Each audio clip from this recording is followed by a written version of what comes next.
Hello, ഞാൻ PC Sasikumar. എല്ലാവർക്കും cinema കമ്പം ചാനലിലേക്ക് സ്വാഗതം. മലയാളത്തിൽ ഒരുപാട് കുട്ടികൾക്കുള്ള സിനിമകൾ ഇറങ്ങിയിട്ടുണ്ടെങ്കിലും നമ്മുടെ മനസ്സിലെല്ലാം തങ്ങി നിൽക്കുന്ന രണ്ട് സിനിമകളേ ഉള്ളൂ. ഒന്ന് മലയാളത്തിലെ ആദ്യത്തെ 3D വിസ്മയമായ മൈ ഡിയർ കുട്ടിച്ചാത്തനും, രണ്ടാമത്തത് G അരവിന്ദൻ എന്ന പ്രശസ്തനായ സംവിധാനം ചെയ്ത കുമ്മാട്ടി.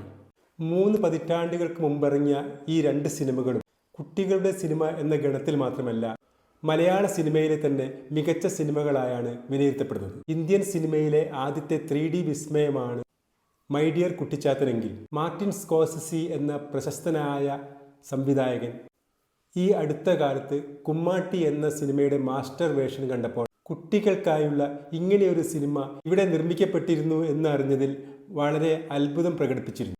ഈ രണ്ട് സിനിമകളുടെയും ഗണത്തിലേക്ക് ഇന്ന് മൂന്നാമതൊരു സിനിമ കൂടി വന്നിരിക്കുകയാണ്. അത് നമ്മുടെ പ്രിയപ്പെട്ട മോഹൻലാൽ സംവിധാനം ചെയ്ത ബറോസ് എന്ന ചിത്രമാണ്. മോഹൻലാൽ എപ്പോഴും ഉപയോഗിക്കുന്ന ഒരു വാക്കുണ്ട്, വിസ്മയമെന്ന്. ബറോസ് എന്ന അദ്ദേഹം സംവിധാനം ചെയ്ത ആദ്യ സിനിമ എല്ലാ അർത്ഥത്തിലും ഒരു വിസ്മയമാണ്. മലയാള സിനിമയിലെ ഒരു ദൃശ്യ വിസ്മയം തന്നെയാണ് ബറോസ് എന്ന സിനിമ. 2.5 മണിക്കൂർ നേരം സ്ക്രീനിൽ നിന്ന് അല്പം പോലും കണ്ണെടുക്കാൻ കഴിയാത്ത രീതിയിൽ അതിമനോഹരങ്ങളായ ദൃശ്യങ്ങളാൽ സമ്പന്നമാണ് ഈ സിനിമ. ഒരുപക്ഷെ ഇന്ത്യൻ സിനിമയിൽ തന്നെ ഇത്രയും പെർഫെക്ഷനോടുകൂടി ഒരു 3D സിനിമ ഇറങ്ങിയിട്ടുണ്ടാവില്ല. ഒട്ടും അതിശയോക്തിപരമല്ല, അവതാറിനോടൊക്കെ കിടപിടിക്കുന്ന രീതിയിൽ 3D വിസ്മയം തീർത്തുകൊണ്ടാണ് ഈ മലയാളം സിനിമ ഇവിടെ അവതരിപ്പിച്ചിരിക്കുന്നത്. ഒരു വളരെ സിമ്പിളായ ഒരു കഥാതന്തുവാണ് ഈ സിനിമയുടേത്. ഒരു നിധി കാക്കുന്ന ഭൂതം, ഡി ഡാമയുടെ നിധി ഒരു നിലവറയിൽ നൂറ്റാണ്ടുകളായി കാത്തുകൊണ്ടിരിക്കുന്ന ഒരു ഭൂതത്തിൻ്റെ കഥ.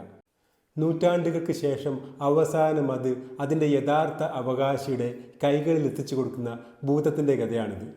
എന്നാൽ ഇത് അത്ഭുതങ്ങൾ കാണിച്ച് നമ്മളെ പൊട്ടിച്ചിരിപ്പിക്കുന്ന ഒരു ഭൂതമല്ല. അതിനുമപ്പുറം കാത്തിരിപ്പിൻ്റെ വേദനയും നഷ്ടപ്പെട്ട സ്വാതന്ത്ര്യത്തിൻ്റെ അസ്വസ്ഥതയും എന്നാൽ അചഞ്ചലമായ വിശ്വസ്തതയും എല്ലാം ചേർന്ന നമ്മുടെ പതിവ് ഫാൻറ്റസി കഥാപാത്രങ്ങളിൽ നിന്നെല്ലാം തികച്ചും വ്യത്യസ്തമായ മനുഷ്യൻ്റെ വിചാരങ്ങളുള്ള ഒരു കഥാപാത്രമാണ് ഇതിലെ ബറോസ് എന്ന ഭൂതം. ഈ കഥാപാത്രത്തെ എത്ര ശാന്തമായ രീതിയിലാണ് നമ്മുടെ മോഹൻലാൽ അവതരിപ്പിച്ചിരിക്കുന്നത്. ഓരോ കഥാപാത്രത്തിൻ്റെയും ആത്മാവ് ഉൾക്കൊണ്ടുകൊണ്ട് അതിനനുസരിച്ച് ആ കഥാപാത്രമായി മാറുന്നതിൽ മോഹൻലാലിന് ഒരു പ്രത്യേക കഴിവ് തന്നെയുണ്ട്. വളരെ ശാന്തമായ കൂളസ്റ്റായ ഈ കഥാപാത്രത്തെ മോഹൻലാൽ അവതരിപ്പിക്കുന്ന രീതി സിനിമയിലെ മറ്റൊരു വിസ്മയം തന്നെയാണ്. മോഹൻലാലിൻ്റെ ഒരുപാട് കഥാപാത്രങ്ങൾ നമ്മൾ പല ആവർത്തി കണ്ടിട്ടുണ്ടെങ്കിലും തികച്ചും പുതുമയുള്ള ഒരു കഥാപാത്രമായി ബറോസിനെ അദ്ദേഹം നമുക്ക് അനുഭവപ്പെടുത്തി തരുന്നു. എത്ര അനായാസമാണ് അദ്ദേഹം ഈ സിനിമയിൽ ബറോസായി മാറുന്നത്. ശാന്തവും സ്നേഹവും വാത്സല്യവും തുളുമ്പുന്ന നമ്മുടെ പഴങ്കഥകളിലെ ഭൂതത്തെ അതേപോലെ നമുക്ക് മുന്നിൽ അദ്ദേഹം പകർത്തി വെച്ചിരിക്കുകയാണ് ഇവിടെ. ഒരു സിനിമയുടെ ജോണർ എന്താണെന്ന് മുൻകൂട്ടി നോക്കി അത് ആസ്വദിക്കാൻ തയ്യാറെടുത്ത് പോയാൽ സിനിമ കൂടുതൽ ആസ്വാദനപ്രദമാവുമെന്ന് പറയാറുണ്ട്. ഒരു ആക്ഷൻ സിനിമ കാണാൻ പോകുമ്പോൾ ആ ഒരു മൂഡിലും, ഒരു അന്യഭാഷ സിനിമ കാണാൻ പോകുമ്പോൾ ആ ഒരു മൂഡിലും തയ്യാറായി സിനിമ കാണുകയാണെങ്കിൽ അത് കൂടുതൽ ആസ്വാദനപ്രദമാവും. ബറോസ് എന്നത് കുട്ടികൾക്കുള്ള സിനിമയാണെങ്കിലും ഇനി നമ്മളതിനെ വിമർശനാത്മകമായി കാണാനാണ് പോകുന്നതെങ്കിലും ഈ സിനിമയുടെ ആസ്വാദനത്തിന് അതൊന്നും തടസ്സമാവില്ല. ഏത് ടൈപ്പ് ആസ്വാദകനെയും സിനിമയുടെ ഭാഗമാക്കാൻ ഈ സിനിമയ്ക്ക് പ്രത്യേകം കഴിയുന്നുണ്ട്. തൻ്റെ മുൻധാരണകളെയെല്ലാം തന്നെ തകിടം മറിച്ചുകൊണ്ട് ഈ സിനിമ പ്രേക്ഷകന് നൽകുന്നത് എല്ലാം മറന്നുള്ള ഒരു ആസ്വാദനമാണ്. 2.5 മണിക്കൂർ നേരം ഈ സിനിമ നൽകുന്ന വിസ്മയകരമായ കാഴ്ചയ്ക്ക് മുന്നിൽ പ്രേക്ഷകൻ കണ്ണിമയ്ക്കാതെ വെള്ളിത്തിരയിലേക്ക് നോക്കിക്കൊണ്ട് തന്നെയിരിക്കും. ഒരു ഫാൻറ്റസിയുടെ ലോകത്തെ സ്വപ്നസമാനമായ സൗന്ദര്യം ഈ സിനിമയുടെ ഓരോ ഫ്രെയിമിനുമുണ്ട്. സംവിധായകൻ്റെ നിയന്ത്രണമില്ലാത്ത ഭാവനയുടെ ധാരാളിത്തം നിറഞ്ഞ ഫ്രെയിമുകളാൽ സമ്പന്നമാണ് ഈ സിനിമ. ഒരു കുറ്റവും പറയാൻ പറ്റാത്ത രീതിയിൽ അതീവ പെർഫെക്ഷനോടുകൂടിയാണ് ഓരോ ഫ്രെയിമും ചിത്രീകരിച്ചിരിക്കുന്നത്. കുട്ടികളുടെ സിനിമ നിർമ്മിക്കുക എന്നത് ഒരു കുട്ടിക്കളിയല്ല എന്ന് ഈ സിനിമ നമ്മെ ബോധ്യപ്പെടുത്തും. ഒരു കുട്ടിയുടെ മനസ്സുള്ള, കുട്ടിയെപ്പോലെ ചിന്തിക്കുന്ന മുതിർന്നവർക്ക് മാത്രമേ ഇങ്ങനെയുള്ള ഒരു സിനിമ നിർമ്മിക്കാൻ പറ്റൂ.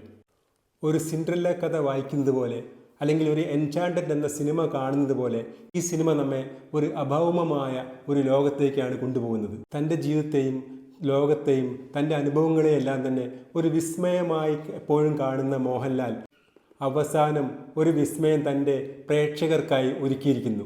ദി മോസ്റ്റ് വയലൻ്റ് മൂവി എന്ന് പറഞ്ഞുകൊണ്ട് തിയേറ്ററിലേക്ക് ആളെ കൂട്ടാൻ ശ്രമിക്കുന്ന ഇക്കാലത്ത് നമ്മുടെ കുട്ടികൾക്ക് മാത്രമല്ല എല്ലാ മനുഷ്യർക്കും സമാധാനത്തോടെ, സന്തോഷത്തോടെ, ആശ്വാസത്തോടെ, മനസ്സിൽ കുറേ കാലം തെളിമയോടെ വിസ്മയം തീർക്കുന്ന രംഗങ്ങളെ ഓർത്തു വയ്ക്കാനും ബറോസ് എന്ന സിനിമ കാരണമാവും. സിനിമയെ പ്രതികാരത്തിൻ്റെയും ചോര ചിന്തലിൻ്റെയും മടുപ്പിക്കുന്ന കാഴ്ചകളിൽ നിന്നും ബറോസിൻ്റെ കാഴ്ച നമുക്ക് സമാധാനവും സന്തോഷവും തരുന്നതാണ്.